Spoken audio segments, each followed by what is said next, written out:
Welcome to AMBI classes. Our today's topic is Earth in the solar system, and our today's subtopic is the Earth is a unique planet. Okay, आज की हमारी topic है वो है Earth unique planet कैसे है. And this is the class fifth of this particular chapter, and this is the class 6 chapter of geography. ये class 6 का geography का chapter है. आज हम जानने वाले कि Earth एक unique planet कैसे है. तो सबसे पहले यूनिक प्लैनेट इसलिए है because some say that earth is a Goldilocks planet. Earth एक गोल्डीलॉक्स प्लैनेट है. Why it is called a Goldilocks planet? Because just like a story of a Goldilocks and the three bears, Goldilocks wants that everything should be a perfect, not too much not too less. जैसे Goldilocks और the three bears की कहानी है, अगर आपने पढ़ी हो तो उसमें पहले ही मेंशन है कि गोल्डीलॉक्स वो लड़की थी जिसको हर चीज क्या चाहिए थी, not too much not too less. कोई भी चीज ज्यादा नहीं चाहिए थी, कोई भी चीज कम नहीं चाहिए थी. मीन्स उसको अगर पॉरेज खाना था, that is not too cold and not too cold. जो ज्यादा गर्म भी नहीं होना चाहिए, जो ज्यादा ठंडा भी नहीं होना चाहिए. उसको जब सोना था, not too high not too short. वो ज्यादा हाई पे भी नहीं होना चाहिए, ज्यादा सॉफ्ट भी नहीं होना चाहिए था, शॉर्ट भी नहीं होना चाहिए था, ज्यादा हार्ड भी नहीं होना चाहिए था, ज्यादा सॉफ्ट भी नहीं होना चाहिए था. ऐसे ही हमारी अर्थ है. On earth each and everything is not too and not too less. जो भी हमारी अर्थ पे चीजें हैं वो ना तो ज्यादा बड़ी है और ना ही कम है. तो इसी वजह से अर्थ क्या है, एक यूनिक प्लैनेट है जो कि हमें हर चीज क्या देती है, बैलेंस चीज में दे रही, बैलेंस फॉर्म में दे रही है. कैसे बात करेंगे अब हम, एक एक पार्ट को हम अलग अलग डिस्कस करने वाले हैं चैप्टर में. सबसे पहले है शेप्स. अर्थ की शेप कैसी है? That is it is a third planet from the sun. Sun से तीसरा प्लैनेट है, तो not too far not too near. जो ज्यादा दूर भी नहीं है और ज्यादा पास भी नहीं है. इसी वजह से इसकी जो शेप है that is a spherical. Spherical shape है, बट एक्चुअली स्पैरिकल नहीं है, तो geoid shape. What is the meaning of a geoid shape? That is round from the centre and flat from the poles. Spherical में तो पूरा ही मतलब round like की लूप लूप होता है. बट जियोइड शेप क्यों कह रहे हैं इसको? क्योंकि इसका सेंटर पार्ट जो है वो तो राउंड है, लेकिन जो इसके पोल्स वाला पार्ट है दैट इज फ्लैट. तो round from the centre and the flat from the poles. तो again not to properly circle ना होने की वजह से नहीं प्रॉपरली फ्लैट है, तो जिसकी वजह से लाइफ जो है ज्यादा सपोर्टिंग हो गई. अब बात करते हैं इसके लुक्स की. मतलब बाहर से अगर हम स्पेस में से अर्थ को देखें तो दिखती कैसे है? It likes a blue marble. एक ब्लू मार्बल की तरह ही हमें नजर आती है. व्हाई? मार्बल्स देखें उसमें क्या होता है, एक कलर मेन होता है, that is a blue colour. जो मेन कलर है वो क्या है, ब्लू कलर. अब मार्बल के अंदर जो होते हैं वो बहुत सारे अलग अलग शेड्स हमें विजिबल होते हैं, जस्ट लाइक दैट. तो मार्बल का जो बाहर वाला पार्ट है, maximum that is a blue, तो दैट इज अ वाटर, तो इसका नाम ब्लू मार्बल है, ब्लू कलर का मार्बल है. अब जो सब कलर है वो कैसे हैं? Brown green and yellow. Brown green and yellow part जो है that is displaying the land. वो लैंड को डिस्प्ले कर रहे हैं. कैसे? Brown colour is displaying the mountains, green is displaying the fields and the yellow is displaying the plateau. वो mountaineer reason दिखा रहा है, वो ग्रीनरी पार्ट दिखा रहा है, और प्लेट्यू के प्लेन पार्ट्स को आपको शो कर रहा है. उसके बाद जो व्हाइट पार्ट है वो क्या दिखा रहा है, that is the eyes and the snow है. वहां पर बर्फ है तो वो हमें विजिबल हो रही है. एंड द व्हाइट स्फिरल्स मींस धुंधला धुंधला सा कुछ वेवी लाइक नेचर अगर विजिबल हो रहा है, that is like a clouds. जैसे हमारे एटमॉस्फेयर पे क्लाउड्स है. एक हम इमेजिनरी लैंड ड्रॉ करते हैं so that we can easily study the marble, easily study the earth. तो that is called the equator. हमने क्या करा, अपनी अर्थ को एक इमेजिनरी लैंड ड्रॉ कर दी जिससे हमारी अर्थ टू इक्वल पार्ट्स में डिवाइड हो गई है, and that part is called the equator. उसे क्या कहते हैं, इक्वेटर कहते हैं. अब लाइफ कैसे पॉसिबल है? लाइफ इसलिए पॉसिबल क्योंकि 70% जो वाटर है हमारी अर्थ पे प्रेजेंट है. तो मैक्सिमम वाटर हो गया, water is a basic necessity. और सबसे इंपॉर्टेंट थिंग, वाटर तो मार्स पे भी है, तो वहां लाइफ क्यों नहीं possible? Because on the Mars the water is in the solid form, but on earth the water is in the liquid form. लेकिन अर्थ पे वाटर जो है वो लिक्विड फॉर्म में है और मार्स पे वो सॉलिड फॉर्म में है. आफ्टर दैट सेकेंड थिंग क्या है अर्थ पे इसकी वजह से life possible, that is the atmosphere. Atmosphere कैसा है? इसमें लाइफ सपोर्टिंग गैस है. What is the life supporting gas of atmosphere? That is the oxygen. Oxygen हमारी लाइफ सपोर्टिंग गैस है because it help us to breathe in, हमें सांस लेने में हेल्प करती है. इसके साथ साथ बाकी जो एसेंशियल गैसेज हैं that are very very necessity, that is nitrogen और carbon dioxide gas. Because with the help of carbon dioxide plants prepare the food and the nitrogen helps in feeling the nutrients in the plants. तो दोनों ही again again important gases होगी. तो जितनी भी atmosphere में gases that all are the essential gases which are required one by one for us for our basic needs के लिए. उसके बाद बात किया टेम्परेचर की. This temperature variation on the earth surface. Means ये नहीं कि पूरी जगह सब जगह गर्मी है तो एकदम गर्मी ही हो जा रही है. ऐसा भी नहीं है कि ठंडा तो पूरी जगह ठंडी हो रही है, no, there is temperature variation on the earth surface, हर जगह पर टेम्परेचर में वेरिएशन मिलेगा आपको। Temperature is not too hot और नॉट टू कोल्ड, इसलिए ज्यादा गर्म रहता है ना ही ज्यादा ठंडा रहता है। तो because of this not too high and not too less, ज्यादा और कम की वजह से ही अर्थ के ऊपर क्या हुआ, लाइफ है पॉसिबल हो पाई है। अब बात करते हैं अर्थ के स्ट्रक्चर की। तो अर्थ में 3 लेयर्स है हमारी, 3 layers are made up of earth. तो सबसे पहले कोर है, कोर का पार्ट कौन सा, that was the inner most part, inner most part और सबसे ज्यादा गर्म भी है, that is the hottest part also of earth. अब इसमें क्या क्या है, it consist of iron and निकल, इसमें आयरन और निकल प्रेजेंट है। और कैसे बिहेव करती है, ये बिहेव करती है मैग्नेट की तरह, it behaves like a magnet. Next is a mental, mental कहाँ लाई करता है, that is above the core, core से ऊपर लाई करती है मेंटल हमारी। और इसमें क्या है, सिलिकेट रॉक्स प्रेजेंट है। तो what is the silicate rocks, this silicate rocks comes out during the volcanic eruption, जब वोल्केनिक इरप्शन होती है तब ये सिलिकेट रॉक्स जो है बाहर आती हैं।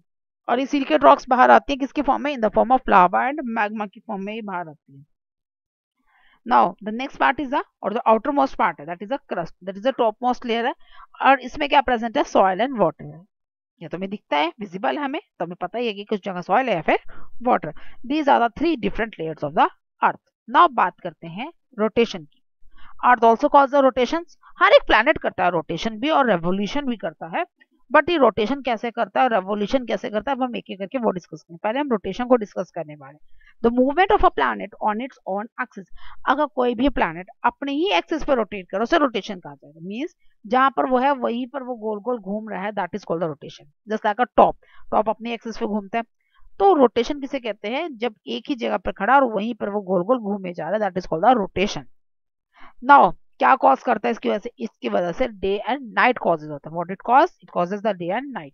कितना टाइम लगता है रोटेशन में, एक कंप्लीट रोटेशन के लिए, इट टेक्स 24 आवर्स, 24 आवर्स लगते हैं उसको एक रोटेशन को कंप्लीट करने में। अच्छा, डे कब होगा, नाइट कब होगा, the face which is towards the sun, जो अर्थ का फेस सन की तरफ है वो तो क्या करेगा, डे होगा। The face which is near above which is not facing the sun, जो सन को फेस नहीं कर रहा है, that the second phase, that is called the night, वहां पर नाइट होगी।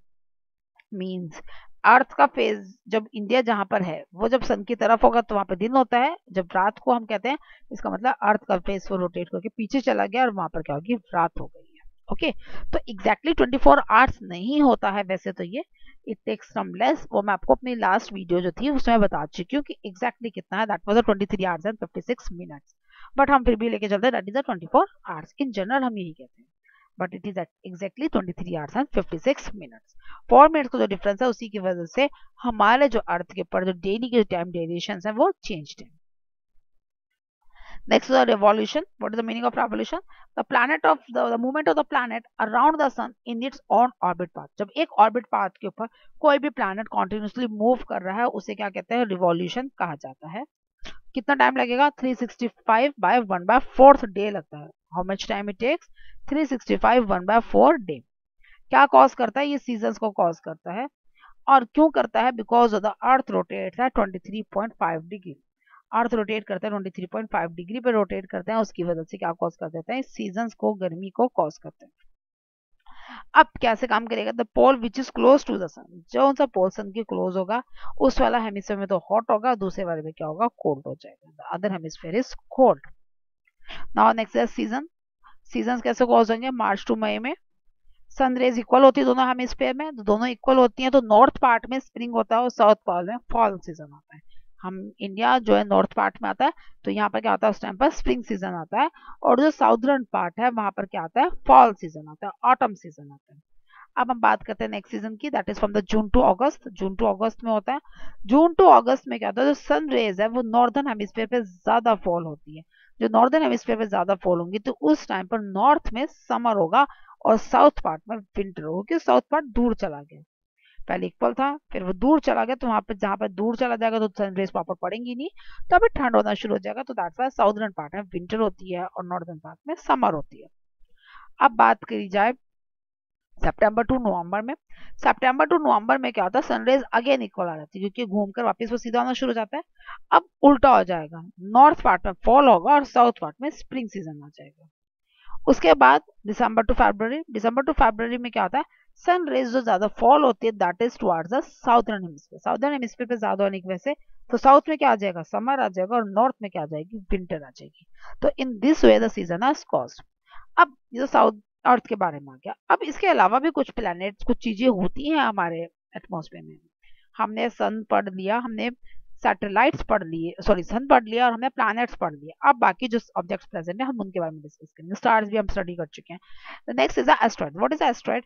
That is a tiny rocky objects जो कि रिवॉल्व कर रहे हैं सन के अराउंड। तो tiny rocky objects which are revolving around the sun is called the asteroids. इसको दूसरा नाम क्या कहते हैं? इसको माइनर प्लैनेट्स भी कहते हैं। कहाँ है इसकी लोकेशन?